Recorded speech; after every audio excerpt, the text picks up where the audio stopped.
So please welcome Dr. Kaufman. Great.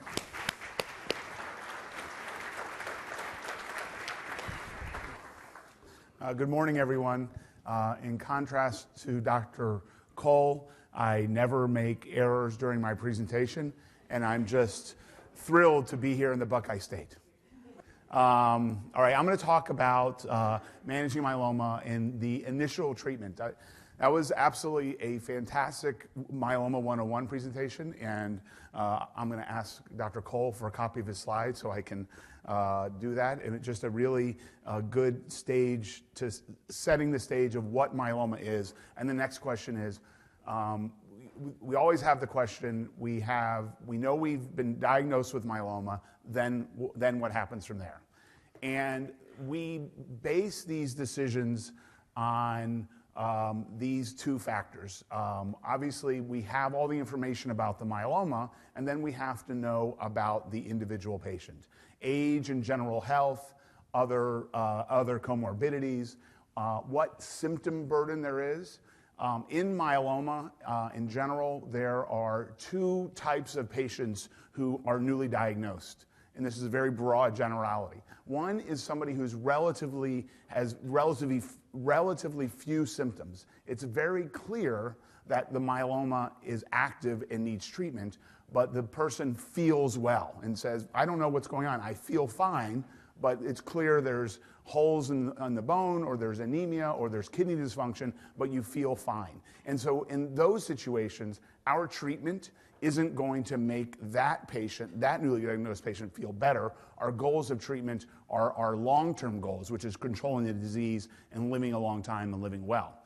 In contrast to the patient who is diagnosed or presents with significant symptoms, back pain for many months, severe fatigue, kidney dysfunction, and so forth. And so in those individuals who are really symptomatic in that they feel things, part of the initial treatment's purpose is to control those symptoms. And very often, despite the long list of potential side effects that these drugs have, if somebody who's really symptomatic, when they start treatment, will feel better sometimes within the first day, but often within the first few weeks and certainly months.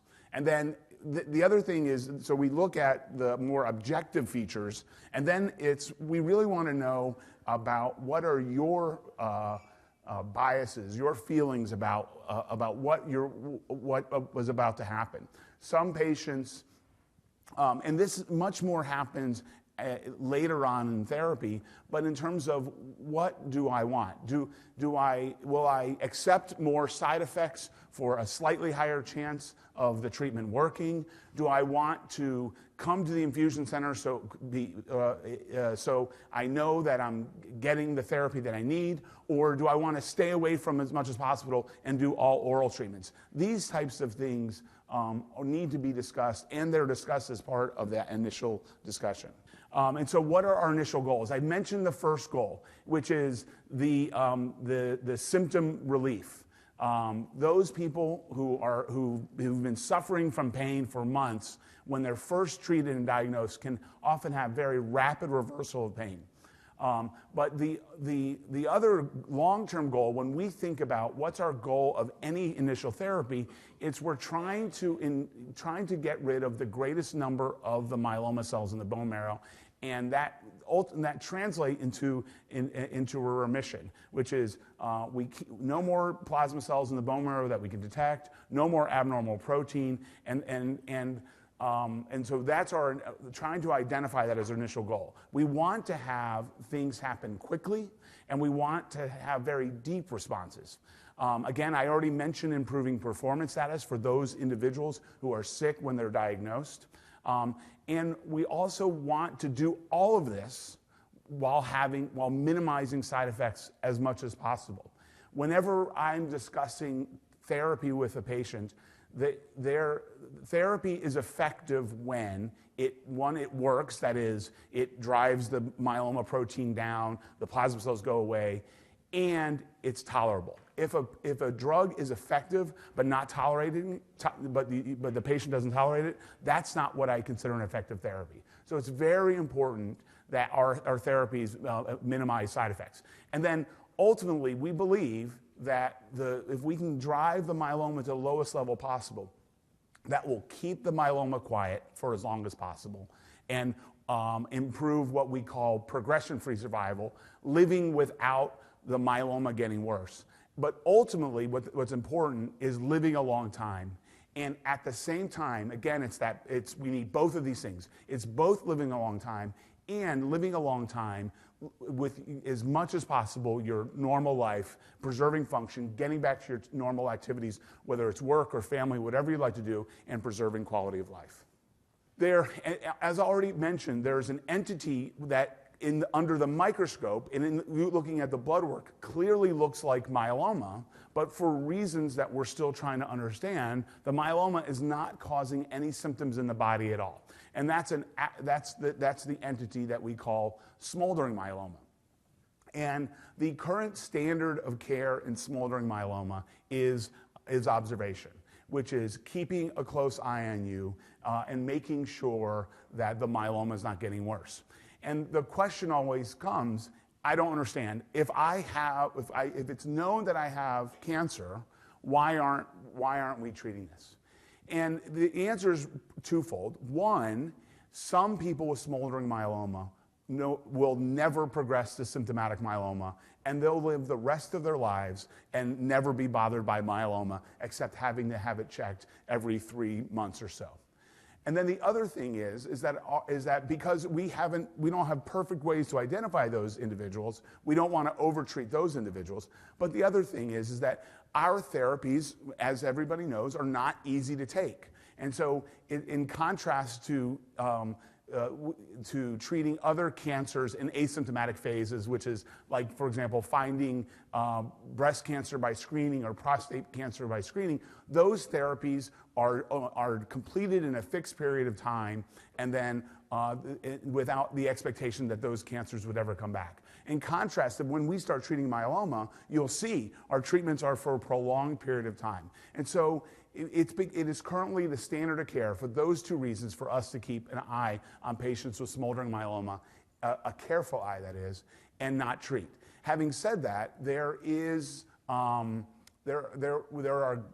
subgroups of patients that are more likely to progress than others. And in those subgroups of patients that are more likely to progress, we are actively investigating whether it's appropriate to initiate early therapy or not. And so there have been some preliminary evidence that it's a good idea to initiate therapy. And currently there are two broad ways of studying smoldering myeloma. One is to give low-intensity therapy. Low-intensity therapy's goal isn't to cure the disease that is not symptomatic, but is to delay any evidence of progression. And then there's other folks who are being extremely aggressive, giving chemotherapy and transplants and prolonged therapy after transplant in order to try to cure myeloma before it ever becomes symptomatic. I think both approaches are reasonable in the context of research, but again, currently outside of a study, it's not really considered standard to initiate treatment. Now, it is very common for patients with both MGUS and smoldering myeloma to have thinning of the bone, osteopenia, and osteoporosis, and so addressing that it would be appropriate with bisphosphonates or other bone-targeting agents. I would say given at more of the osteoporosis dosing as opposed to our standard myeloma dosing. And so once we've gotten to the point where we decide to initiate treatment, the most common treatment and the one that's been associated with the best outcomes is a 3-drug therapy. And depending on whether someone's a transplant candidate or not a transplant candidate, and I think I'm going to let our next speaker really go into the details about transplant. And transplant candidacy is based primarily on what are called comorbidities. Do you have underlying lung disease, heart disease, liver disease, and performance status, how well you're getting around. And then the third and probably the least important one is age. So we use all 3 of those to help make decisions.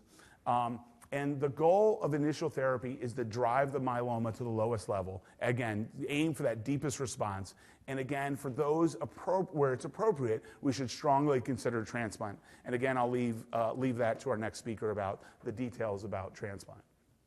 And so again, we try to make this decision early. Is the patient or not a transplant candidate? So if the patient is a transplant candidate, we typically treat, and I think that there's some controversy in the field about is it best to treat for a fixed number of cycles, or is it best to treat to a certain level of response?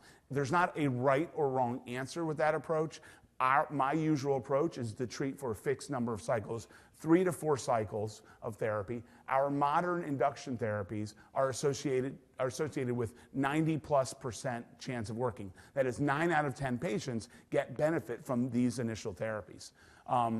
I'm going to go into some detail about what these letters here are, but the most common treatment given for probably across the United States currently is this combination of RVD, Revlimid or lenalidomide, Velcade or bortezomib, and dexamethasone. And then there's other regimens, again, mixing and matching these types of drugs. After an induction therapy, to induce a response, control the disease, improve performance status, control symptoms, then we collect stem cells. And then transplant, and after transplant, there's typically some sort of post-transplant care. When we use the word consolidation after transplant, what we're talking about is going to additional cycles of what happened, or of treatment like this, somewhere between 2 to 4 cycles, and then maintenance therapy after that, prolonged therapy whose goal it is to maintain the level of remission or possibly even improve that level of remission over time. The non-transplant candidate, and again, whether that's because of comorbidities or performance status or age, would also typically have a 3 or possibly even more drug therapy. Sometimes in patients who are truly not fit, the 102-year-olds that Dr. Cole was describing, but in patients who we don't think can tolerate 3-drug therapy, because when we have 3-drug therapy, we have 3 drugs of efficacy that is working, and we have 3 drugs of toxicity. And if somebody is not doing well, then I think 2-drug therapy is appropriate for some patients. Even if the data says that 3-drug therapy overall does better. Just because the data says that doesn't mean we can't modify our individual approach for an individual patient who we don't think could tolerate that. And typically, there is the initial treatment for the non-transplant candidate is more prolonged than the 3 or 4 cycles. It's usually a year, and then ongoing therapy or maintenance therapy after that.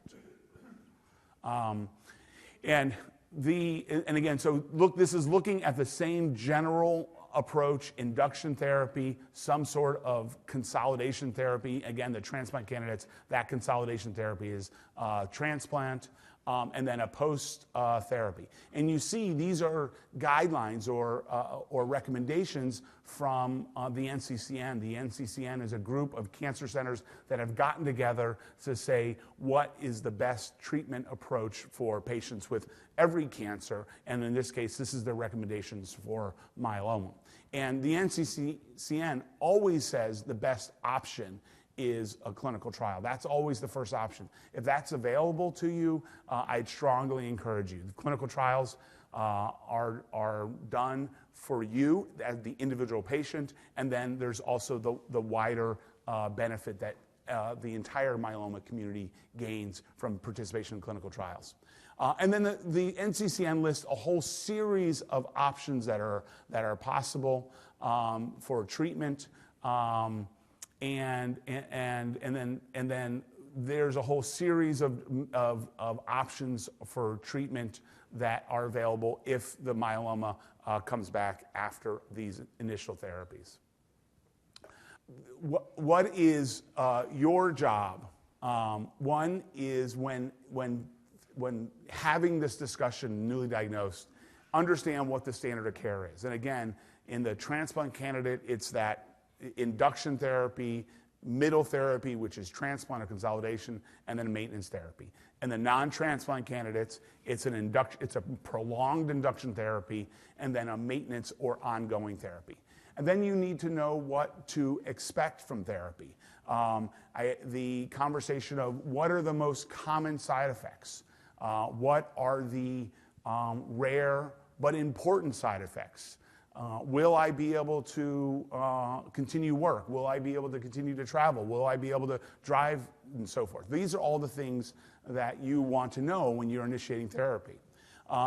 How do you assess response? As Dr. Cole very clearly outlined, the initial way we assess response is by monitoring the monoclonal protein, whether that monoclonal protein is that complete intact protein or just the light chain. That's the first way we use to monitor response.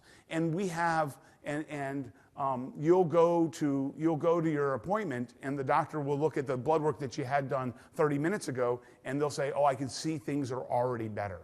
And we can see that because in the labs that don't take 2 to 4 days to come back, in the labs that take a half hour to come back, we can see people becoming less anemic, their hemoglobin rising. We can see total protein dropping. And so those things help us understand very quickly that therapy is working. Again, so that's how we assess. And then once we get to a certain level of response based on what we can see in the blood work, then we look deeper. Then we look at the bone marrow, and then we look at repeat imaging. Again, we need to think about maintenance options, and I would say in all settings, whether it's induction therapy, transplant, maintenance therapy, therapy for relapse, again, strongly consider participation in a clinical trial. And so I think we talked about most of this. We talked about what are the treatment choices. Again, I most commonly use that RVD, but there are other options. And then each of these other options has risks and benefits. And we have a certain amount of data to really inform us about what are alternative options. What can I do to prepare for treatment? How will treatment affect my normal routine, as we discussed? What are the side effects? What can I do? What are the resources within the institute you're being treated, or what are the wider resources, again, provided by groups like MMRF? A lot of times the companies that make these drugs have resources, and so we need to ask about those. And then again, you always want to make sure that you ask the question to your provider, your doctor, your team, what happens if I need you at night? What happens if I need you on the weekend if I'm out of town? Have that information. I had to reprimand a patient recently who passed out on a Friday and hit his head and cut himself, didn't report it to anybody until his son visited him on Sunday. And so he got a healthy slap on the wrist from me. If you pass out and you hit your head, call your doctor. Pretty good rule, huh? It's okay if you have a problem. I mean, if you have a problem, call your doctor. And if it is our job, and we might say, not falling into your head, but if you have a problem you're concerned about, we might say, that's okay, that's expected to do this. But let us say, that's okay, that's expected to do this. And don't say, I don't want to bother my doctor. When I say to my patients, how are you doing? I'm not being polite. I want to know how you're doing. And so, so when we say, how are you doing, we're actually asking that information because that's our job. So please tell us how you're doing. And then, all right, so again, the most common treatment regimen, and again, not everybody has to have this regimen, but the most common initial therapy given in the United States is this combination of Revlimid and Velcade and dexamethasone. Revlimid is an oral agent, and I think probably most people know this. Revlimid is a chemical cousin of a drug called thalidomide. Thalidomide was used last century in women who were pregnant to help with morning sickness, and was found that their babies were born with birth defects, and Revlimid was removed from the market. And then 40, 50 years later, it was identified that thalidomide might actually help treat myeloma. And it ends up that thalidomide is very active in myeloma. And then the company that makes thalidomide worked on it, found better drugs. Now we have better of this class of thalidomide, less toxic, more potent drugs like Revlimid and pomalidomide. So Revlimid is appropriate for newly diagnosed patients. It's appropriate for maintenance therapy and relapse. It's an oral medication. Typically, with patients who have normal kidney function, we start at the highest dose, which is 25 milligrams, 3 weeks in a row, then a week off. In the maintenance setting, we use 10 milligrams. Some people use it 3 weeks in a row and a week off. Others use it as continuous. I think that's probably practice-specific as well as patient-specific. And then there are certainly side effects from Revlimid.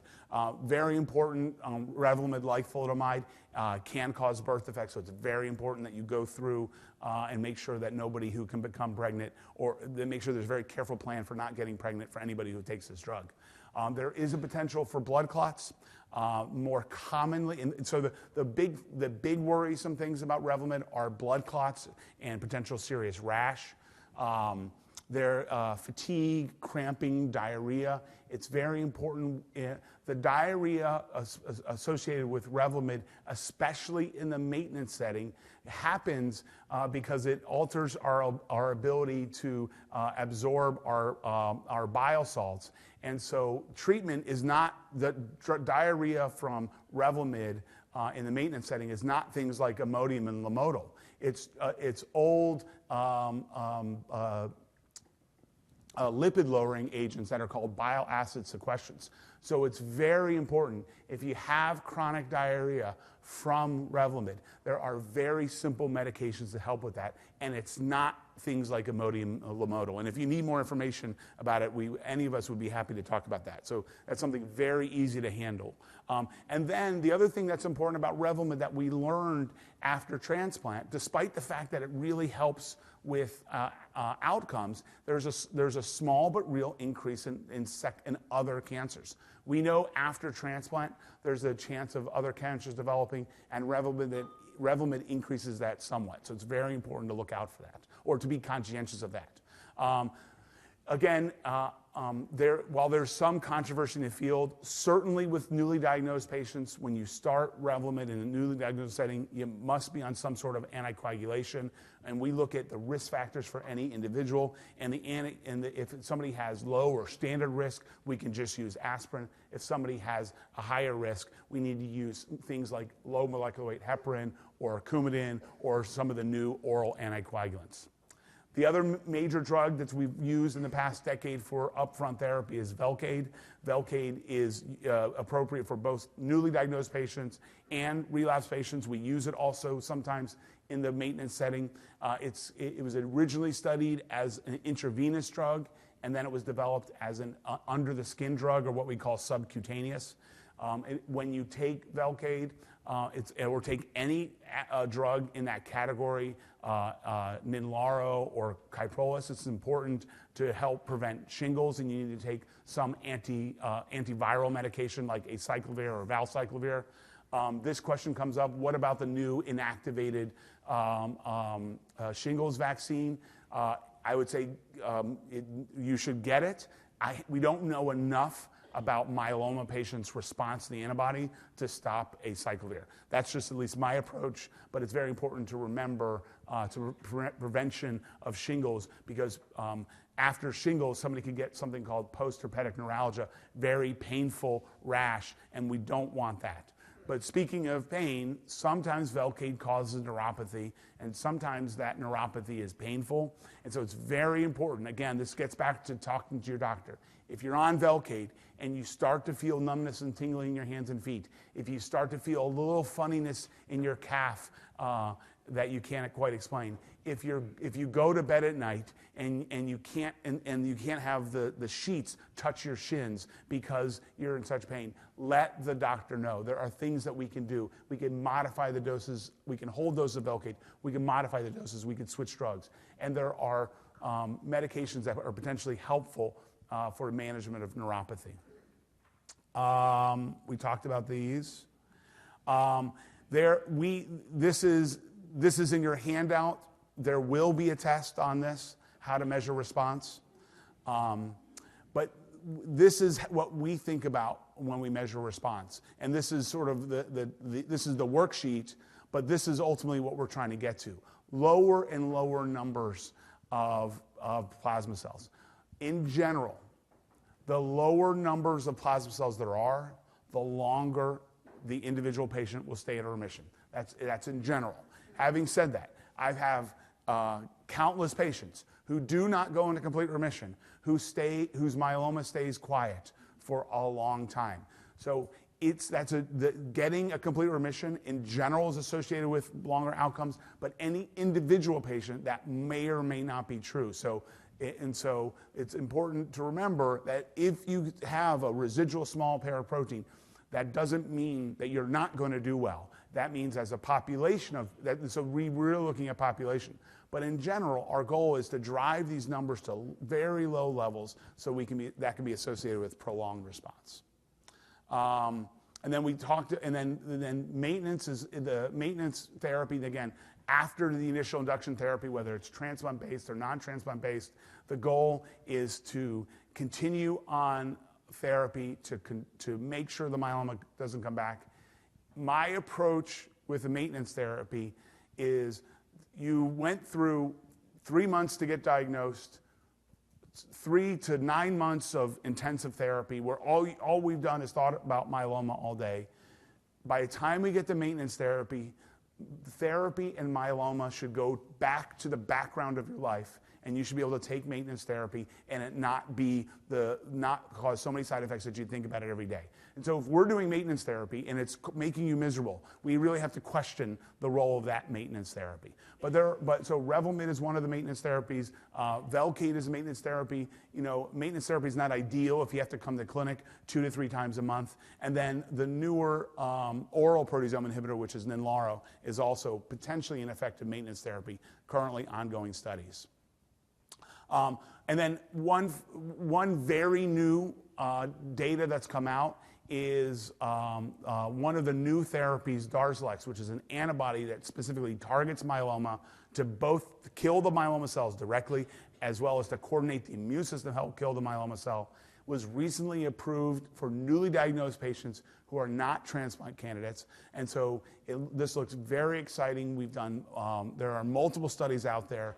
It is very likely that this is just the first of many approvals of adding antibodies to the induction therapy. And when I give this talk next year, this might be all different in terms of where antibodies fit in myeloma, and especially moving them up front.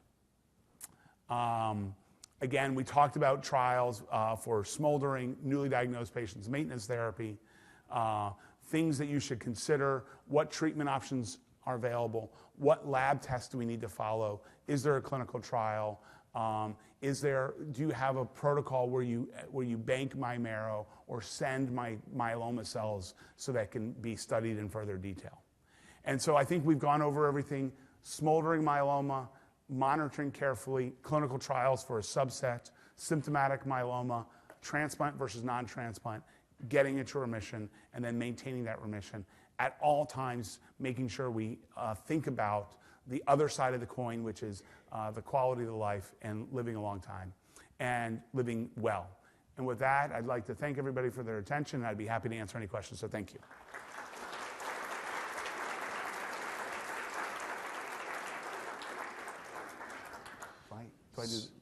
We do this. Oh. Or you do this. You choose. You're curating. I am going to attack. Prepare yourself. It's a really good question. So, can we reduce the dexamethasone? Because who likes dexamethasone in the house? Oh, there's someone who likes Dex, so we won't reduce his Dex.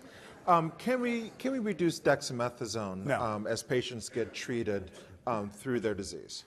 So the answer is absolutely yes. I think in the bad old days, we gave much more dexamethasone than we're currently giving. And we learned that lower dose of dexamethasone was probably better because it was less harmful. And there are different philosophies about how to manage dose reduction of dexamethasone. Some people give dexamethasone, if we're thinking about prolonged therapy, at fixed time periods. I'm going to reduce your dexamethasone after 6 months or 12 months. The other option is to do more what I do, which is I talk to my patients and I say, how are you doing with your dexamethasone? And if side effects start to develop, then we dose reduce, and then we go from there. So I think that there's two approaches. Neither is right nor wrong. But if we go on the approach of we're listening to you to tell us about what's going on with your body, that requires you guys to tell us what's going on with your body. Very good. Well, let's give Dr. Kaufman a round of applause.